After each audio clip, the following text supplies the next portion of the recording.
Hi! Welcome to Richard Cabile YouTube channel, and for today's tutorial, I will be teaching you on how to remove scheduled set time in work focus on iPhone X. But first, kindly subscribe to this channel and don't forget to hit the subscribe button and the bell to notify you for my new updates. And let's start!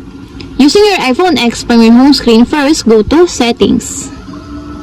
Then in the Settings, scroll down and click the Focus. Then after that, in the Focus, choose the Work. Then in the Work Focus, scroll down and go to Smart Activation section. Then choose the schedule that you want to remove. For example, you want to remove this one. Then click. Then after that, click the Delete Automation. Then a pop-up will appear. Then delete again the Delete Automation.